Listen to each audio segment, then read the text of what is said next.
નમસ્કાર મિત્રો, NFSA ration card કેવી રીતે કઢાવી શકાય, તેનું ફોર્મ કેવું હોય એ જાણીએ. આપ નવા હો તો ચેનલને સબસ્ક્રાઇબ, લાઇક અને શેર કરતા રહેજો, જેથી નવી અપડેટ મળતી રહે. રાષ્ટ્રીય અન્ન સલામતી કાયદો 2013માં સમાવેશ કરવા અંગેનું અરજી ફોર્મ છે. આ અરજી ફોર્મ તમારે મામલતદારશ્રી અથવા તો ઝોનલ ઓફિસ લાગતી હોય ત્યાં આપવાનું હોય છે.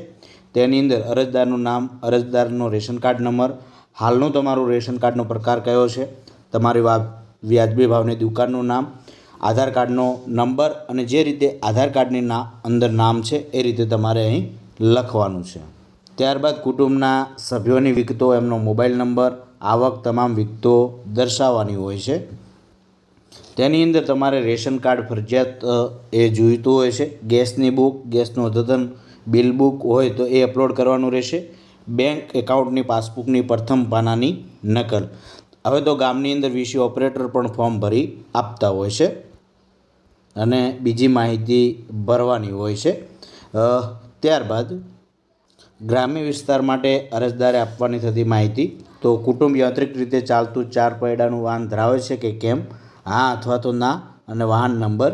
કુટુંબ યાંત્રિક માછીમારની બોટ ધરાવે છે, હા અથવા ના. કુટુંબનો કોઈ પણ સભ્ય સરકારી કર્મચારી છે, હા અથવા ના. કુટુંબનો કોઈ પણ સભ્યની માસિક આવક ₹20,000થી વધુ છે, હા કે ના. ત્યારબાદ કોઈ આવકવેરો ચૂકવે છે કે કેમ. ત્યારબાદ કુટુંબ 5 એકર કે તેથી વધુ, 2 કે તેથી વધુ સિઝનમાં પાક લેતી પિયતવાળી જમીન ધારણ કરે છે, તો હા અથવા ના અને 7/12ના ઉતારા. 7.5 એકર કે તેથી વધુ જમીન સાથેનું પિયત માટેનું સાધન ધારણ કરે છે કે કેમ, હા અથવા ના અને 7/12ના ઉતારા.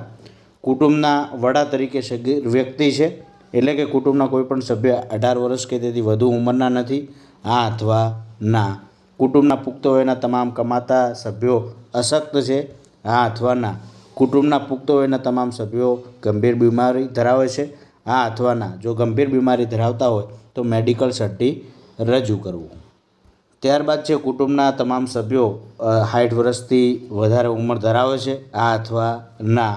ત્યારબાદ તમે કોઈ લાભ લેતા હો દિવ્યાંગ કે અન્ય યોજનાઓનો, એનું હા અથવા ના પ્રમાણપત્ર નંબર. દિવ્યાંગ હો તો દિવ્યાંગનું પ્રમાણપત્ર. ગુજરાત મકાન અને અન્ય બાંધકામ શ્રમયોગી કલ્યાણ બોર્ડ હેઠળ બાંધકામ શ્રમયોગી છો કે કેમ, હા અથવા ના. આ તમામ વિગતો ભરીને આપશો. ત્યારબાદ કચેરી એ મંજૂર કરવું કે કેમ એ તમામ વિગતો ના મંજૂર કરશે તો તેના કારણો સાથે તમને કહેશે.